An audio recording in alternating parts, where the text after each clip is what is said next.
is executed in the town. And if you're in bigger places like Bristol or Taunton, for instance, their public executions would have been far more frequent and they would have attracted large crowds. And the idea of public execution is that it's a deterrent.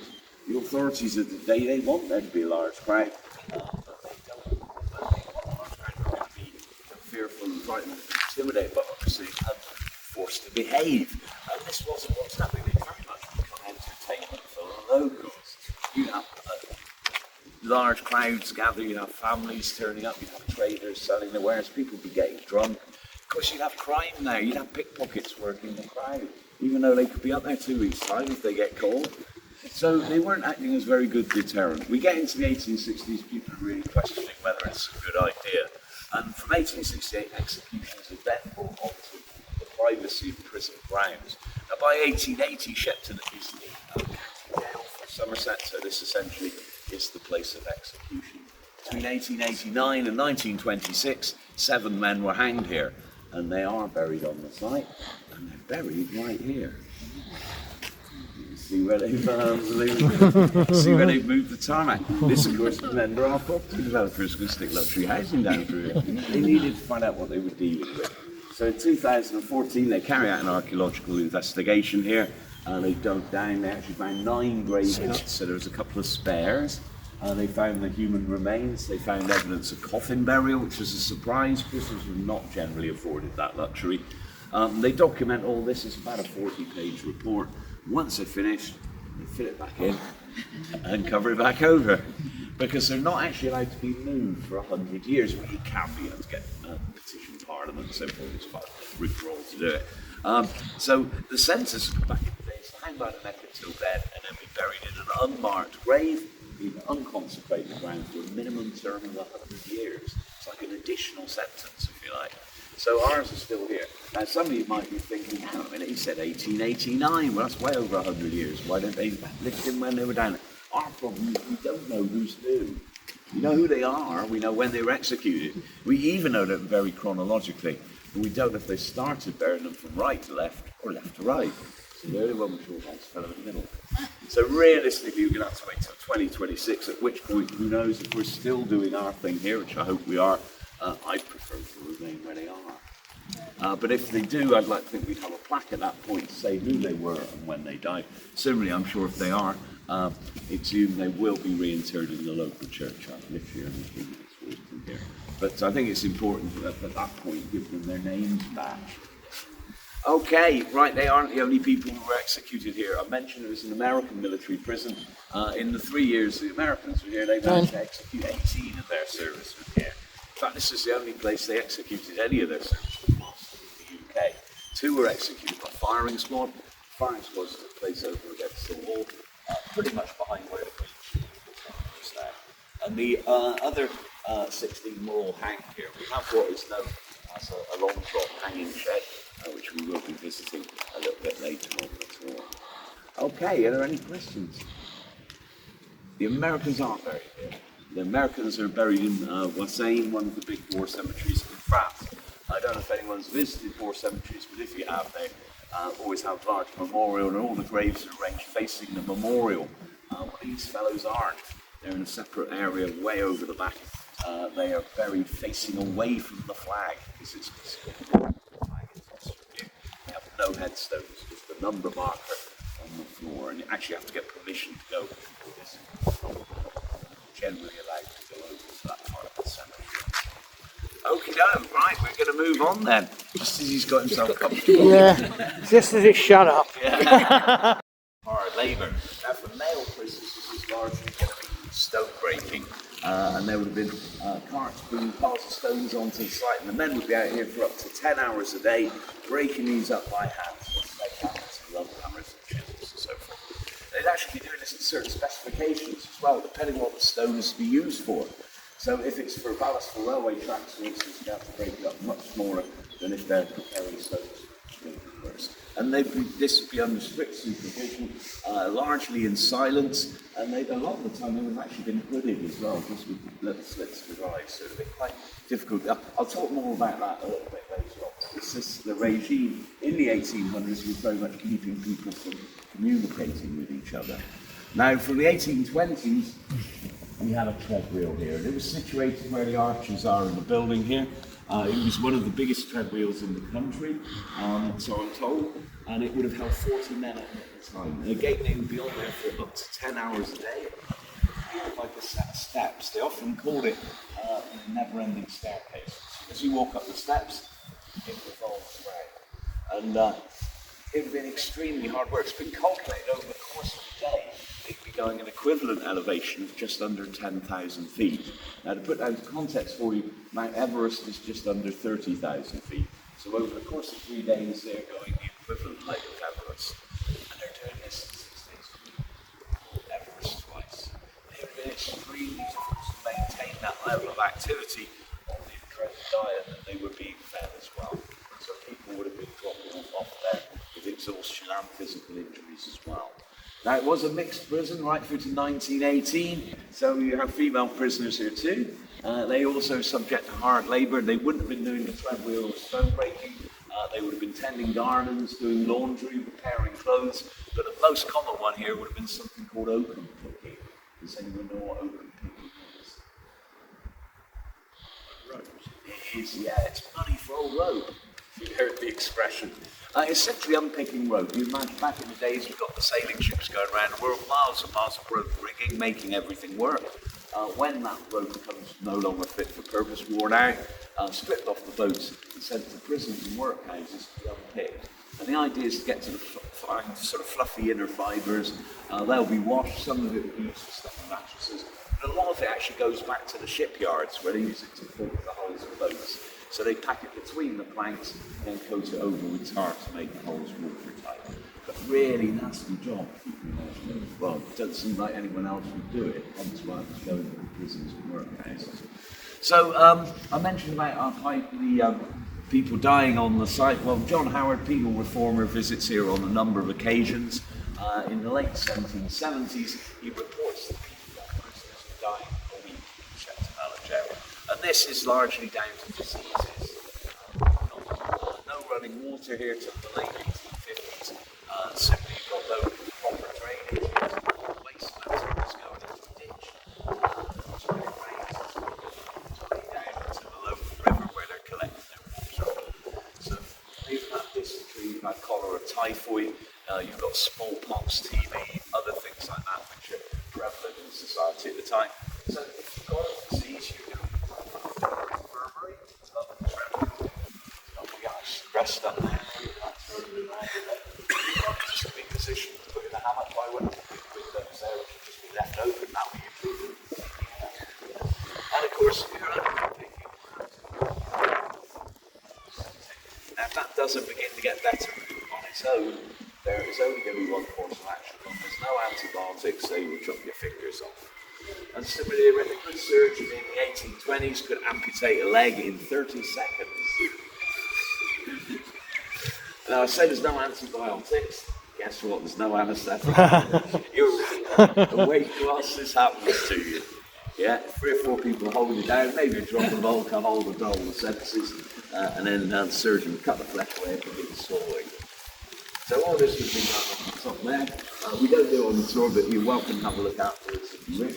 You'll notice the entrance here, however, is that steep, narrow staircase, but it is wide enough for 2, so if you have turbulence, somebody can help you up there. You'll notice, however, when you come down, though, the exit, it tapers down. And by the time you get to the actual way out of there, it's only wide enough for one person. So I think the idea was that either you were able to make it out of there under your own steam, or more probably, you were being sewn into a shroud with your corpse pushed down. So it's, yeah, feel free to pop up there later. On the tour, it just takes a bit too long to get up and over. Okay, are there any questions? Right, you will notice in the wall here that you'd see different levels of building. What we now believe is the original prison. We know that down this end of the site was much smaller, it was 2 stories.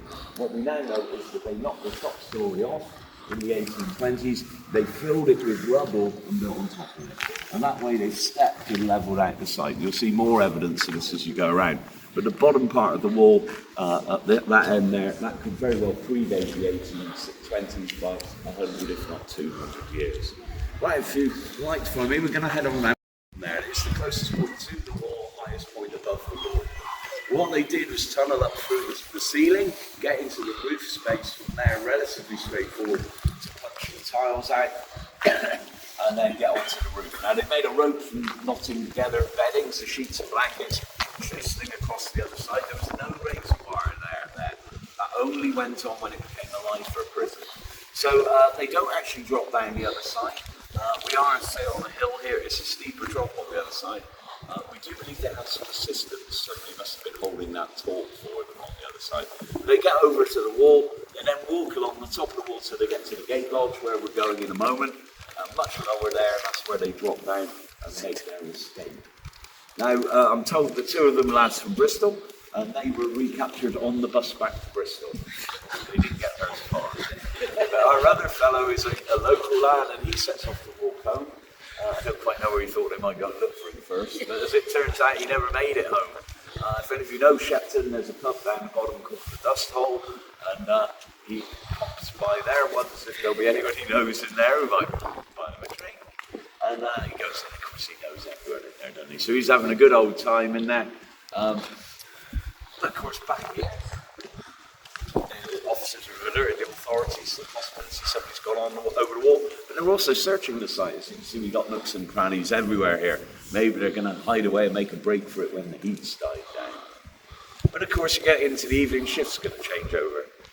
And the guys who've been searching afternoon and early evening head for home. They've had a bad day, haven't they? Lost 3 prisoners. So you're beginning to see where this is going, aren't you? Come walking home. Decide to pop in the pub. Who they see sat at the bar. It's their escaped prisoner. So they have to collar him and bring him back. Now, I'm told he offered no resistance. I believe he was quite inebriated by the time they found him. We have had many escapes here over the years. We're not aware of anyone in the modern era remaining at liberty. They were always recaptured, with, of course, one notable exception. This guy's very famous. You're all going to know him. He's from Peru. Yeah, Paddington Bear. They did film some of the scenes from Paddington Zoo here. Some of the prisons. Yeah. Okay, now, if everyone's good, we're going to move on around the side. That's the exit for me and for Marina.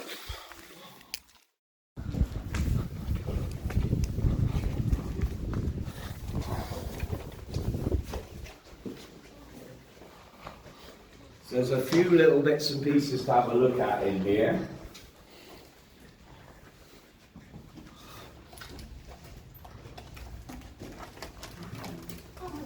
CCTV.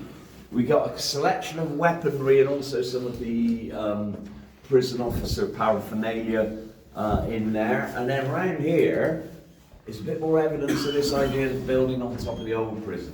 You see there's a staircase that goes to nowhere, a very old wooden door there. And there's also a little holding cell on the side, which now has a barred window, which is below ground. Again, this is where we go on top. So feel free to just have a little look around here. I don't normally do this with doors, but as it's much more lumber, we can fit in here. You've got a new building over where the car park is and says, tell them what this is. And they found it was a biro with an electric motor attached to the top, battery pack on there, various other bits and pieces, and it was a homemade tattoo gun. Very ingenious. I guarantee if you take a panel off anywhere here, there'll be something behind there. It's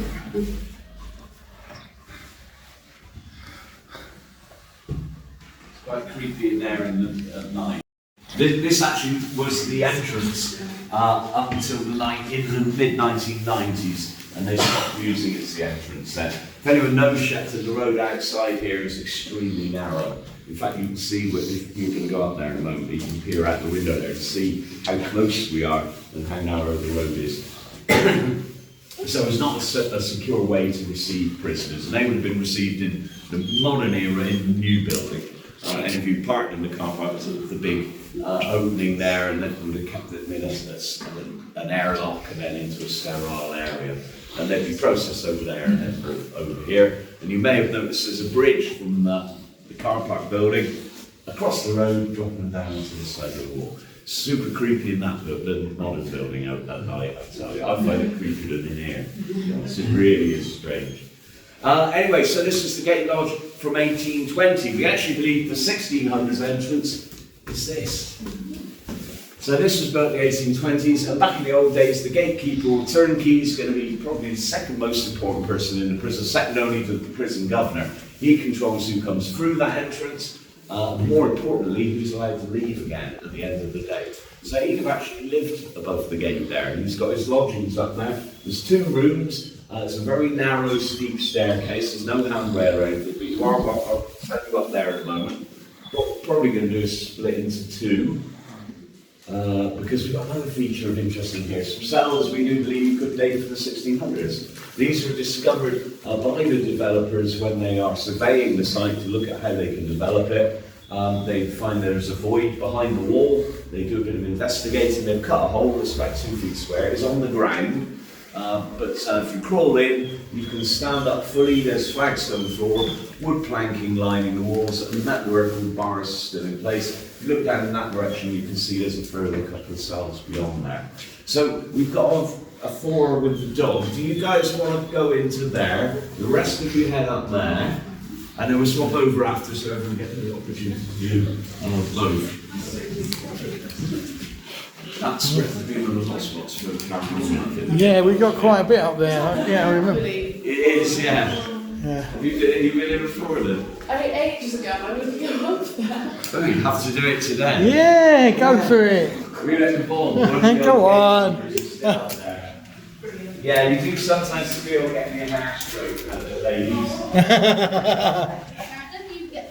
You can go in there. That's the old cells. Could you go there? No, I'll never get back out. I'll never expect all youngsters to go in there. It's all part of the deal, isn't it? Exactly. I don't know if you've seen Paranormal Lockdown, the American show. I haven't seen the one when it was here. I haven't seen when it was here. I was going to say they've been here. Right. And Nick Groff, the presenter, he slept, not in there, he slept on the other side, just put a sleeping bag down in the rubble, supposedly. I don't know if when the camera stopped rolling they're off down. Go.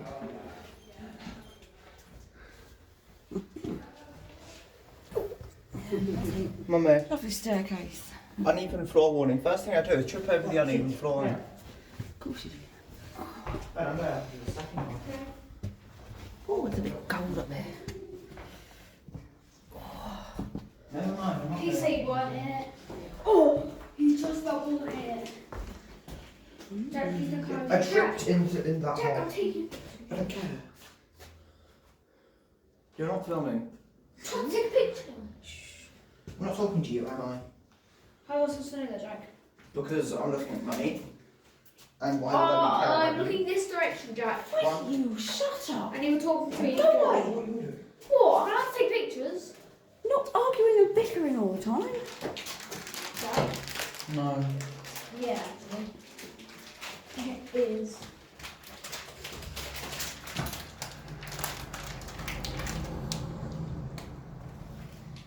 What's this?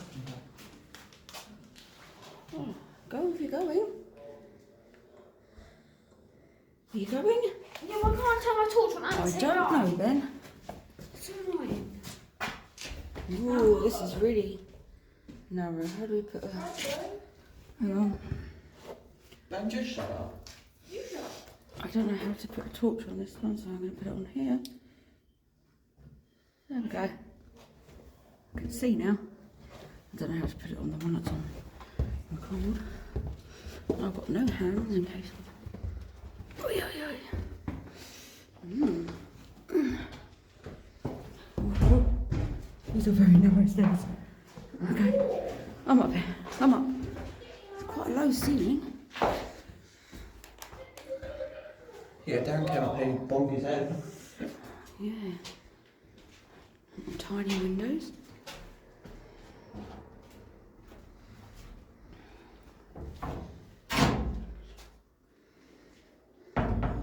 I think under here. Yep. Oh, what's that? A hole? Yep. Ben! There's a hole in the floor. No, Ben, go to the where there's a hole and look up.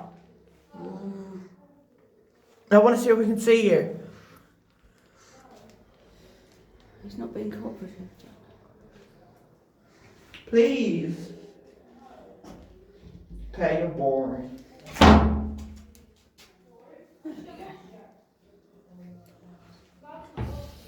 glad they've got a railing there. Just step back so that the stairs. Okay. I wouldn't stuck my hand through there, Don't fall down the stairs. Try not to fall down the stairs. Very narrow stairs. I have a bag on my shoulder, which is got a bag on my shoulder, which is brushing against the wall. Right, I can do this.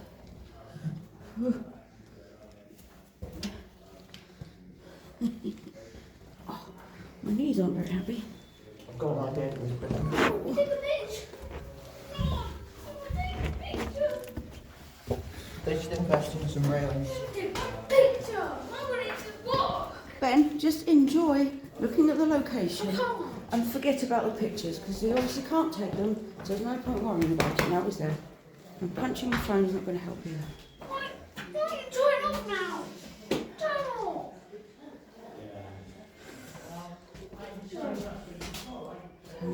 If you just stood there and looked up, you would have seen me. No.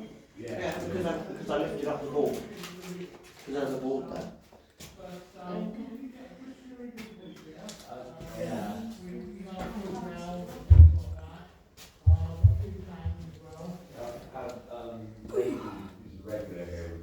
Even though you told him not to, he's still going to try.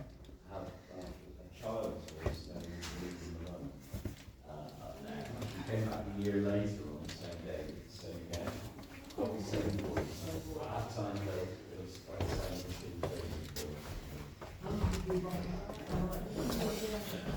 I also equally hear as many EVPs and I say the same stuff.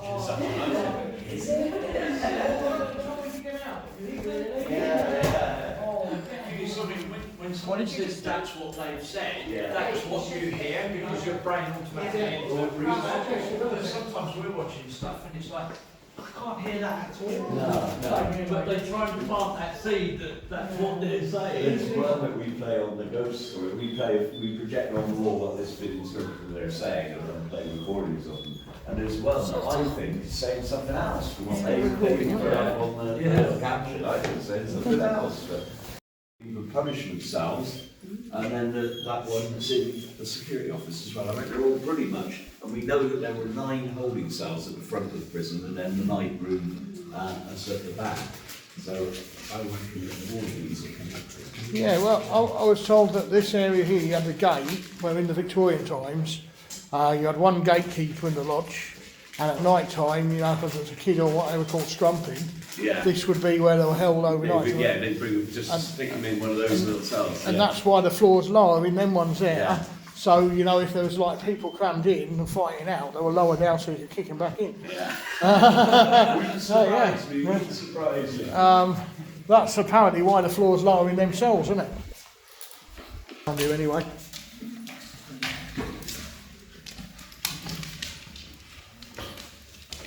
Morning.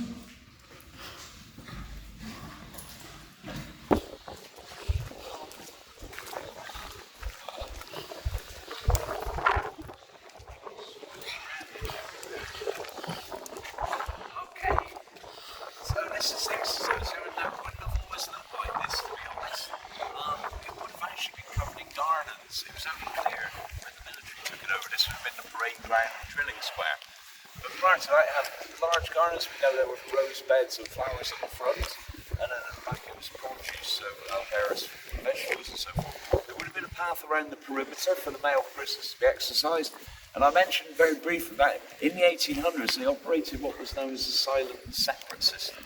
So the male prisoners were not allowed to communicate with each other in any way. Everything was done in silence, and I mentioned before about wearing these hoods. The idea was if you could see somebody's face or they could see yours, then you could corrupt them or they could corrupt you.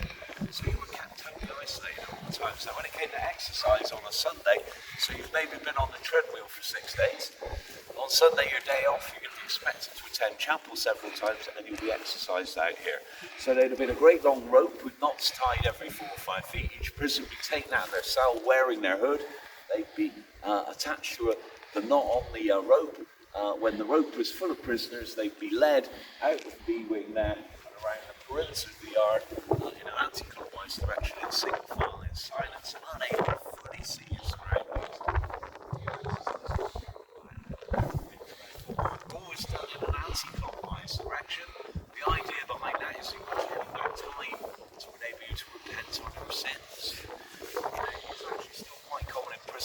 today where they have an exercise yard, that they walk prisoners walk circuits off, that they will still generally do this in an anti-clockwise direction. Now, I get lots of prison officers on the tours, and they say, yeah, it's not a rule, but you find that they still tend to do that. So it's one of those things that just becomes the way it's done. So that is B wing. We're going in there at the moment. That was the men's wing. It's by far the biggest wing. All of this was built in the 1820s, although if anything remains of the original prison, it's probably incorporated into that, which is the governor's house. And the governor would have lived on the top 2 floors with his family. We know successive governors right up to 1930 did indeed live in there. Of course, when the military take it over, it becomes administrative offices, and it's not used after that as a dwelling. In fact, you may have noticed there's a Poppy memorial plaque on the left-hand side of the gate as you came in. I'm told all the houses in Shepton where somebody was lost during the First World War have a commemorative plaque. And the reason we have one dedicated to Frederick Pullen, who died at the age of 18 in 1918. He was the governor's son, so this was his home.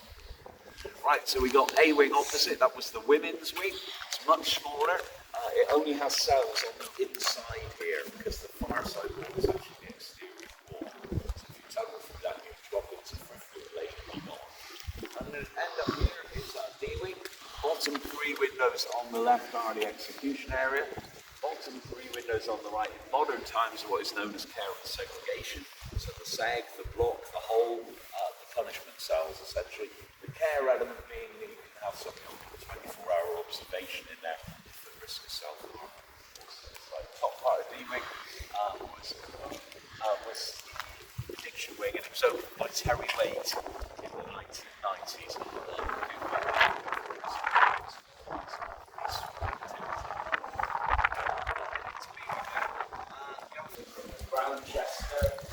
Coroner. Right.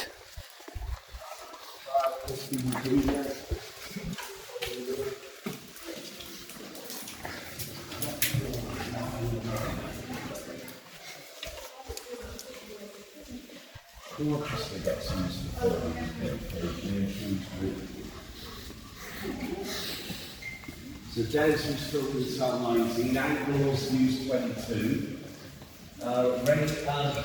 Rape dogs. Daisy May Cooper, yeah. She's been here on Paranormal night, so she's got right into all that sort of stuff. They use cell 22 as well. First 3 episodes when their friend was in prison. And then it's anger management classes all filmed in our chapel. I didn't realise that. I was sat there watching it. I rewound it, and it was the Shepton prison. The mass haunted cells was reckoned to be number 8 here. That's what meant it was a working prison, that the prisoners would be in there for a couple of months and then start to play about strange things happening in there.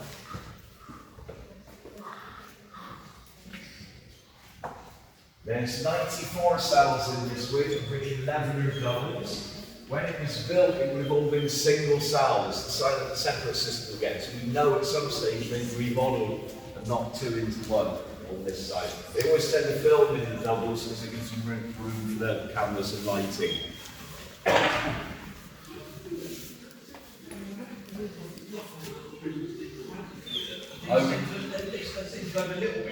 Yeah, I do get a lot of raised eyebrows actually from officers about those vanity panels there.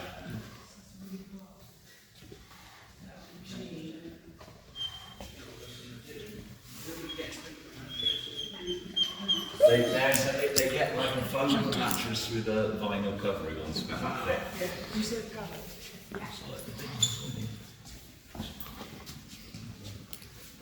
Now, ordinarily, there's only 1 bedstead in each of these. The reason there's 2 in some is because we do overnight stays here, and we've moved the second one in. But when it closed, as it was a lifer prison, prisoners were allowed to have a cell to themselves if they wish, which is why there's generally only 1 bedstead.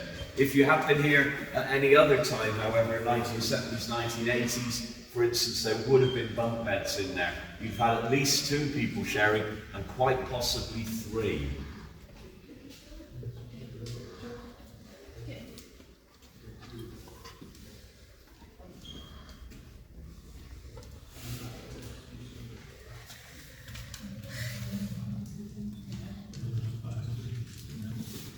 Okay, are people surprised to see toilets and sinks in there?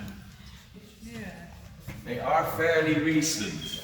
They started installing those in 1998. They finished in 2001. Now, prior to that, the inmates would have gone to toilet in a bucket.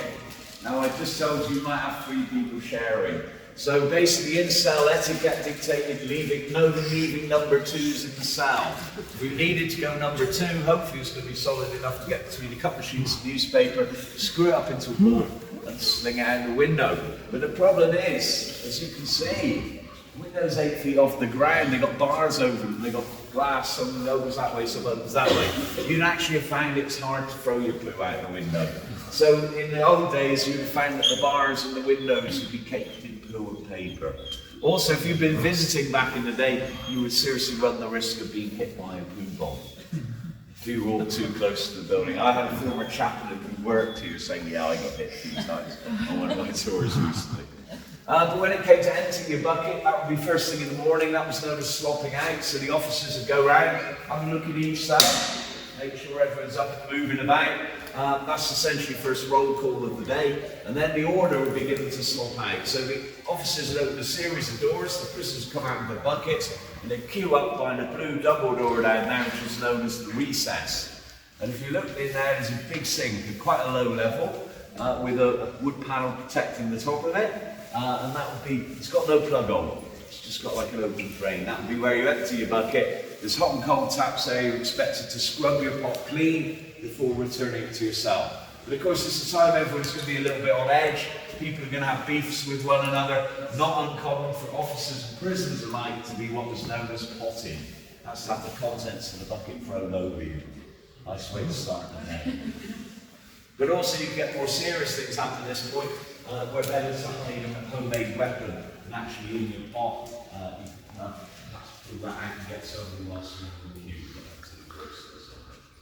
So anyway, hopefully it's slopping out when with no real issues. Then everyone is off to work or education. If you can imagine all the housekeeping tasks that would need doing in a building such as this are done by the prisoners. So prisoners in this wing will be responsible for cleaning it. They'd have the floor buffed up to a high shine. You have prisoners here whose job's doing the laundry. You've got the bedding, you've got the uniforms. It's not being shipped out, all being done here. And of course then the kitchens. Prisoners like working in the kitchens. If you work in the kitchens, you're generally out of your cell for longer. If you're out of your cell for longer, getting paid more. Because prisoners are paid for the work they do in prison. Well, you're outpaid by that, it's not very much. I think it equates to about 25 pence an hour. But over the course of a week, they maybe make 10, 12, 15 pounds, which they spend in the prison shop, which is known as a canteen. It was a paper system when we were operational. So all the stock lines would be listed, you indicate what you wanted, as long as you could afford it, and they had it in stock, it would be delivered to your cell the following week. You'd buy little treats yourself, in the old days, no doubt, packs of tobacco, pouches of tobacco and so forth. But also prisoners would spend money on credit for phone cards. You see the phone boxes down the end. They'd be issued with a phone card, they'd buy credit to go on that to enable them to make calls. Prisoners also in the modern era would have possibly had cells in their tellies as well. They would tell tellies in their cells. Oh, he said it's a Sunday morning, Sunday lunchtime. Yeah, so they'd pay £1 a week to rent a telly. Now, the tellies are linked to the privileges system, so you have to be on enhanced privileges to get a telly. So, of course, if you misbehave, you drop back down to basics straight away and you lose your telly. Now, I mentioned the kitchens. What about the dining hall? Whenever you see prison depicted in TV and movies, there's always a dining hall scene, and it always kicks off, doesn't it? Even in Paddington, it kicks off in the dining hall. So, in reality, there isn't one. Prisoners here eat in their cells. In fact, prisoners here eat in locked cells. So they come back from work or education, roll call everyone in the cell. Food would come up from the central kitchen. This is the servery, which is the double blue door down the end. Some prisoners will be their jobs working the hot plates, and they get everything ready to go. When they're ready to serve, the officers open a series of doors. Prisoners queue up, collect their food, return to their cell, and they're locked in. Now we have a recreation of a modern cell at number 5 here. You'll see if there's just one of you in there, that's pretty civilized. You've got like a desk in there. you can sit at that and eat your dinner. But back in the days when there might have been 3 people sharing, the likelihood is you've been sat eating off your lap or even stood eating off the top bunk. Okay, no. Any questions? I think that they were put on for filming in the summer. We were shut in the weekdays, we were shut for about 7 weeks during the summer holidays. And we had something for the Disney Channel that's being filmed here. We were still open at weekends and ghost tours, but I think they just painted them. Why they're red and not black, I don't know. What did that sound like? I want to look in there and I can't see it. You can't see it?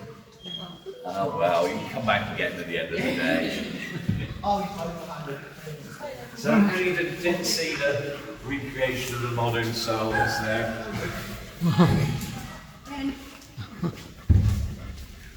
He's trapped us over the Yeah, it's one's on this side of the double, so they can do 2 in one. They use it a lot for filming because it kind of for outdoors. That's a modern sound.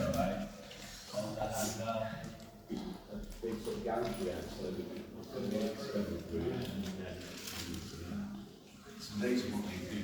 This looks quite tidy here because they've got painted inside. Just more than the ground floor. These incidentally are genuine visitors' chairs. They would have been here. They would have been where we started, where the entrance is. That was the opening visits. And the red chair is where the prisoner was set. And they have a bib on identifying them, so the officers could easily see who's a visitor and who's the prisoner. We just put here for people to sit down if they get a bit tired.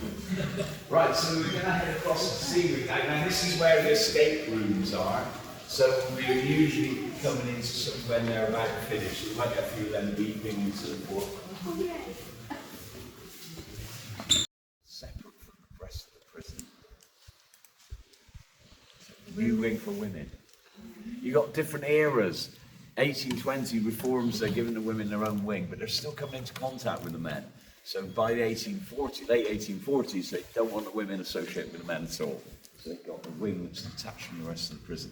They'd have had their own exercise yard, their own workrooms. They even had their own bridge into the back of the chapel, which is no longer there now. So they could keep them completely separate. Now I'm told that the cells are bigger in ceiling. Anyone guess why the women have got bigger cells? Kids. Yeah, there'd have been kids here. Mum gets sent to prison in the 1840s and she has young children. The likelihood is they will come with her. So you'd have had plenty of children here. We've had 2 schoolrooms here, one for boys, one for girls. Some would have seen this as a better option. Most people's crime in the 1800s is poverty. They've stolen something to eat or stolen something to sell to buy something to eat.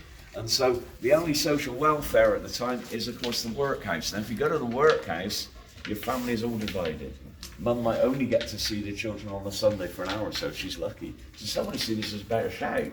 Commit a little crime just before winter sets in, nothing too serious to get you hanged or transported, but enough to get you locked up for a few months. You'll be fed, you'll be clothed, and you keep your kids with you. So we're going to go in here now.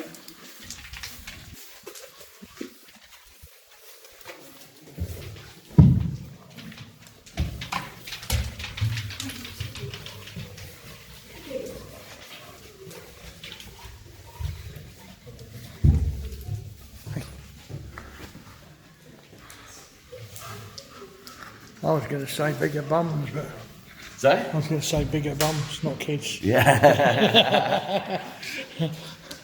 That's got a sense of humour, but hold it back, haven't I? Yeah. Okay, now the fact that this wing was separate from the rest of the prison, was sealed off, meant it was useful during the Second World War when it became a repository for the National Archive. If you can imagine all the documentary heritage of the nation, things like Doomsday Book, Magna Carta, Shakespeare's will, Guy Fawkes's confession, all of these were moved out of London when they were concerned about them being destroyed by German bombs. 300 tons of documents were stored here. But it was still an active archive. Indeed, Churchill demanded the Treaty of Azores between Britain and Portugal, signed in 1387, when he waved it in front of the ambassador's face to remind him that they were our longest running ally and needed to be on the right side of things now. So of course you have to have someone here who knew where everything was. So Mr. Johnson moves in 1939 with his wife and 2 children, and they live here till 1946. Now we know they could come and go as they please. They knocked the hole for the recess down the end and a hole for the perimeter wall and built a little covered walkway for them, a covered bridge, set steps down into Fifth Lane.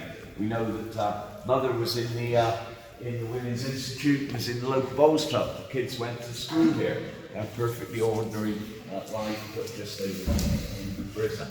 Now, when we first started doing our tours, initially we were only going to be here for a few months. I think 6 months before the redevelopment started. And we had a very elderly gentleman on one of the early tours, and he said to the tour guide, got quite emotional around this area, and he said he was Mr. Johnson's son. And he'd seen the prison had shut and was only going to be available to visit for a very brief period. And so he'd been desperate to come down and see where he'd spent the early part of his life. And he said how his sisters learned to cycle and roller skate on the landing here, how there had been a document lift in the corner, which they were small enough one at a time to get in and sort of go up and down between the levels. He said they used to use the safety net as a trampoline. It would have been more net in those days, I can assure you. But one of the other things he says is his life had been a journey of faith, and that this has started as a child. You'd be sat up in bed at night and you'd be sung to sleep by a choir of angels. Now, he didn't realise what he was hearing at the time, but in later years he'd come to realise he was hearing gospel music being sung by the American prisoners. It is an unfortunate statistic, although only about 10% of the American military were African American, Native American or Hispanic. When it came to the prison population, they accounted for 80% of it. And what he was most likely hearing was African Americans from the Deep South, religious men singing gospel music. You get a couple start in one cell, a couple more join in before you know the whole wing is singing. You've got harmonies pinging around. As a child in an adjacent building, this is sounded something truly special. The echoes as well, so that must yeah, something to it. Yeah, great crescendo, yeah. Okay, now, mentions about the Kray twins being inmates here. You're all aware of the Kray twins, I presume. You get school trips now where people don't tend to know. The Tourist Gangsters in the 1960s, as I mentioned at the very beginning, they were inmates here in 1952. So before they'd achieved notoriety, but it was when they were doing their national service. Now they were posted to the Royal Fusiliers, based in the Tower of London. But on the very first day, they obviously decided military life doesn't suit them. They punched the corporal in charge in the mouth, breaking his jaw, and go home. Now they're picked up the following day by military police and returned to their unit. No doubt military police have some strong words with them. Doesn't really do any good. Within a couple of weeks they're at it again. On this occasion, however, they assault a police officer who tries to apprehend them. This time they're taken back to the Tower and they're incarcerated in the Tower. If you've gone a Tower London tour with the Beefeaters, they'll tell you when they get to the Waterloo Barracks, this is where the Kray twins are in prison. So if they're going to mention them on their hour-long tour, where they got 1,000 years of history, then we're certainly going to mention them here, aren't we? So anyway, from there, at courts-martial, they're sentenced to serve a prison term before dishonourable discharge from the army. And we now know that they served about 9 months of the prison sentence here. Now, I mentioned earlier about this having a reputation for being the toughest of military prisons. I think it still was in the post-war period, because they were not alone here. Other notable characters. At the same time, Charlie Richardson was here as well. Now, Charlie Richardson, not as well known as the Krays, but he was of the Richardson gang, or the South London Torture Gang. They would run, in the 60s, they would run south of the river, whilst the Krays ran north of the river. Now, Charlie mentions this in his book. He described Shepton Prison as a hellhole, but he also says he met the Kray twins here. They described them as diamond geezers, shared a similar sense of humour. They were all friends. Now, obviously, that would change in the next 10 or 12 years as they become bitter enemies and fierce rivals. But just before we leave, there's another character from their story who was also here at exactly the same time. Now, he was in later years he'd be a Richardson gang member. Unfortunately for him, he's best known as being the fellow that Ronnie Kray shoots in the head and kills in the Blind Beggar pub. That was George Cornell. And all 4 of them were here at the same time for pretty much the same reason. So if anyone's watched Legend recently, all 4 of those characters are featured in it. Only have to mention Tom Martin. Okay, no. Right, any questions? For those who don't know what the Krays look like, there's a picture of them. It's funny, we always talk about them in here. They weren't actually in this wing, they were in A wing. What it was the military rename and renumber everything. So when we arrived, the records we had said they were in C wing, so we put our board up, only to find they called A wing C wing. Oh, We've not got around and changing it. she'll be alright. She'll be alright. Out of the prison, you can see where they patched it up. They knocked the hole in the wall there, and then they have this covered bridge across so they can come and go as they please. Now remember though, I mentioned there were 760 American prisoners here. They had no access to that wing at all. They wouldn't have even known what was going on in there. So they were squeezed into even smaller space. Right, we're going to be talking about hanging now in some detail. So if everyone's good with that, we'll head on down here.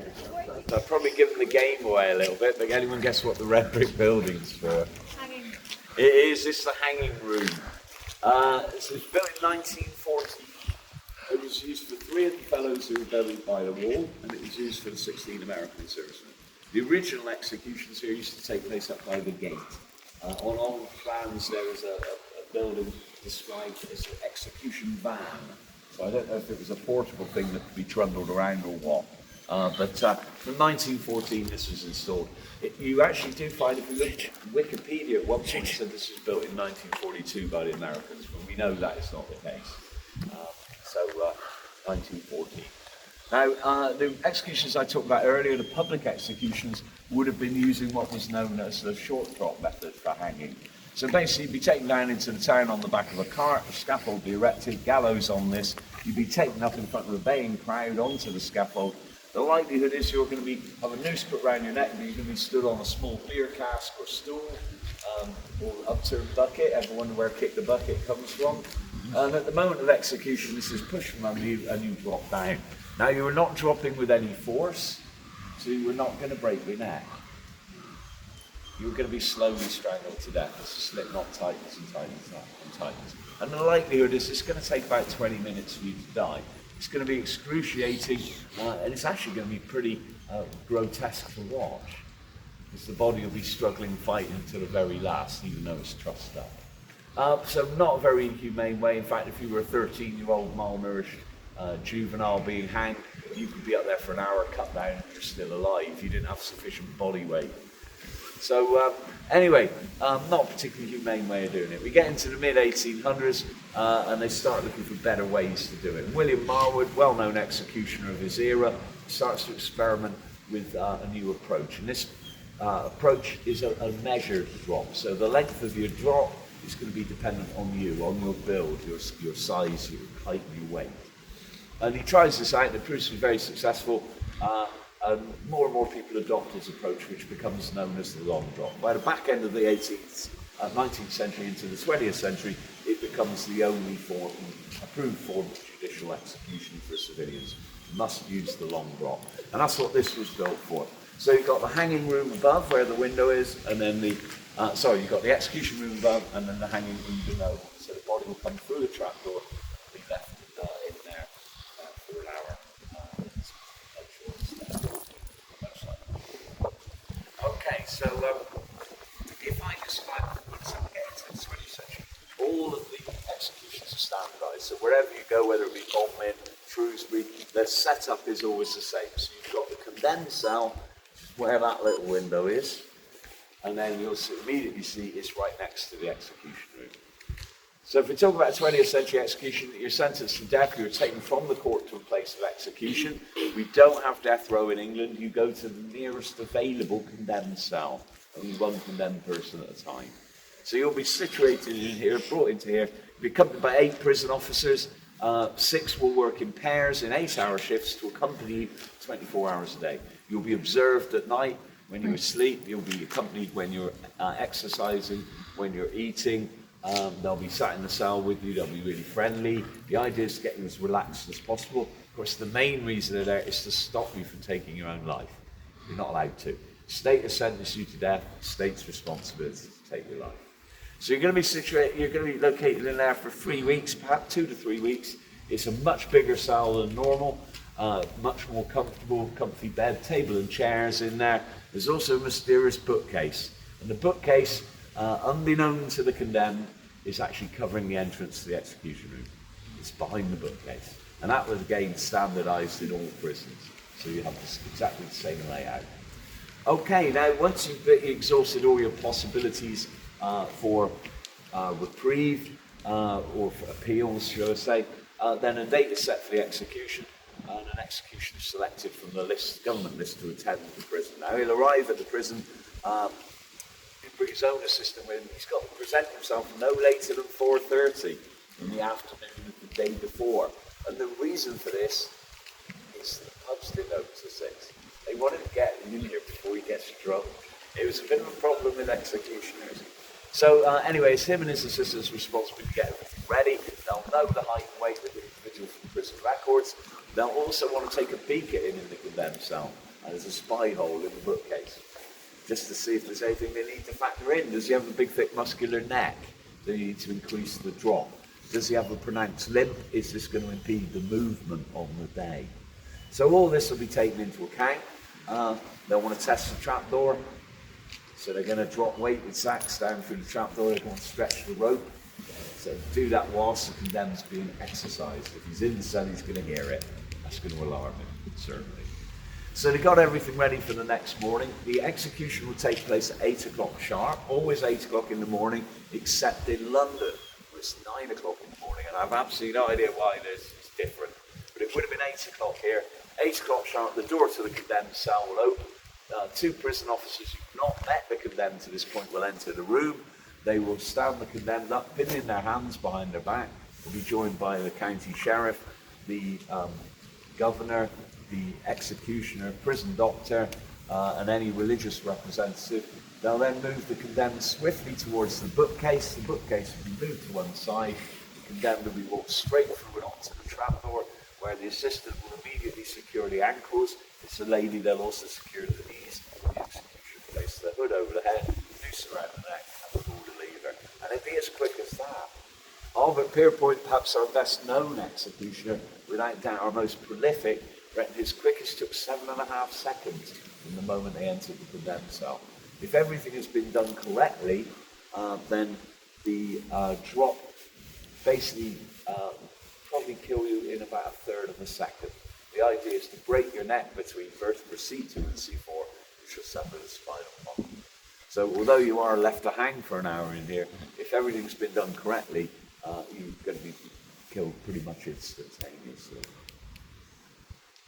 So that's pretty quick, isn't it, really?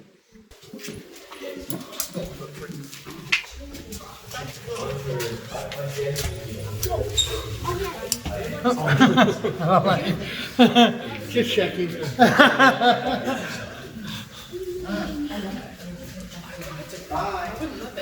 I should say, I think this is the creepiest wing. Yeah. A-wing. Yeah, it's got death on it. The staircase down the end, when they were building in 1820, they uncovered plague pits Really? under there. Ah. And, when we were getting our Historic England listing, a team of 4 came to assess the place, and one of the assessors refused to go up that staircase. He just said no. Feels like there's people down there. I was just saying, I've heard children playing, not one, multiple children playing at about 10 o'clock at night in the middle of winter. I can hear in my mind Ring a Roses at the moment. Yeah. And I've seen, I'm quite sceptical about all things paranormal. No, I've seen a figure here. I've been doing a ghost tour, and we've been sitting in the door, I've been sitting in the doorway, and I've just glanced, there's another figure here. And I reckon virtually every time, at least once a week, when I'm doing historic tours or ghost tours, somebody will tell me somebody stood on the stairs when I'm talking, or sat on the stairs. But always. I've never seen them, but I always get somebody saying somebody sat on the stairs watching. So anyway, this is A-wing. There's lots of displays along here. So I'd certainly recommend coming back and having a look. If we were to stop at all of these, you'd be here for another hour. But feel free to come back. That's the good thing of coming at this time. You can spend all day here if you wish. Go and get a bite to eat, pop back in. Just let them know on reception. You're welcome to do that. But we're going to head straight to the execution room now via the command cell. But they got one of the suffragettes. We had quite a prominent suffragette here in 1911. Got one on the early origins of the prison, transportation, American military, British military, loads of good stuff here. But it just takes too long. So interesting, isn't it? So Yeah. interesting. Certainly worth coming back here. Yeah. So we're going there. Get on to no, that's fine. We might as well go back to the spirit ends anyway. Cool. Well, thank you very I much. thought you, or are you going to have a, well, feel free to have a look. Yeah. Oh, you can go.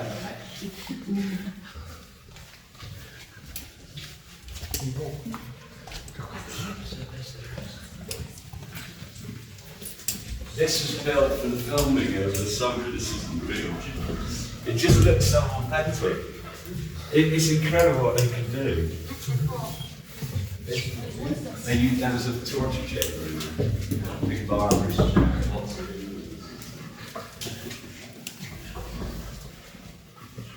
So that was part of the condemned cell as well, that staircase. Well, that's more recent fire escape. Is handy on the ghost stories because I send them along the top.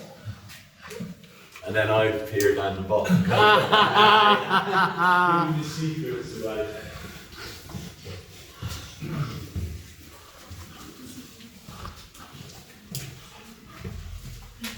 So this is the condemned cell, this is where the bookcase would be. If you can imagine.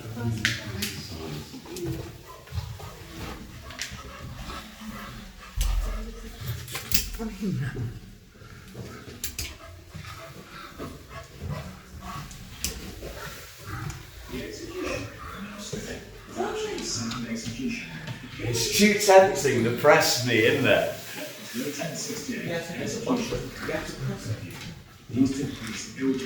Now I don't know if in the future we'll try and recreate this as how it would have been more back in the day. I know Crumlin Road at Belfast, for instance, they've got a cell in Bodmin. Here, Bodmin's is very good. But I don't know if necessarily we need to. There would have been a beam across here. The trapdoor you can see where it would have been situated, all the fittings. In later years, this has been a wing office, it's been a library for prisoners. It's just been reused. It would have had plasterboard on the walls, just brick, probably whitewash, and these beams are to support new floorboards.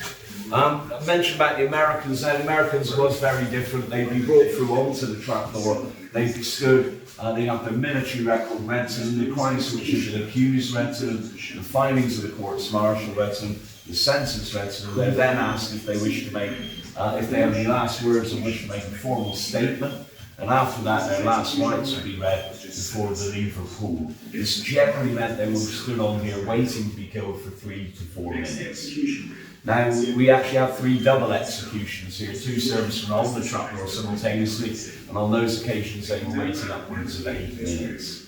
Now, on the pier point, did I mention or anything? I may have done. Our most well-known executioner, without doubt our most prolific, he acted as an assistant on one of those occasions to his uncle Thomas, and he just remarked it was totally inhumane when the Americans kept their prisoners waiting. But of course, the American attitude to execution is very different from ours, still is to this day. 1945, 1955, most states in the US would have still been hanging using the short drop method, so the slow strangulation. But quite even likely 1965 they would have been doing that. And indeed, American servicemen who were executed following the invasion of Europe would have been executed using the short drop method. Okay. Right, that is the end of the tour. Thank you very much. I hope you've enjoyed it. If you have, we are on TripAdvisor. My name's Jeremy. If you haven't enjoyed it, my name's Monica. As I say, you're welcome to remain on site for the rest of the day if you wish. If you wish to leave and come back, just let them know that you're welcome to do that. It's funny-ish time of day, isn't it? Around sort of lunchtime.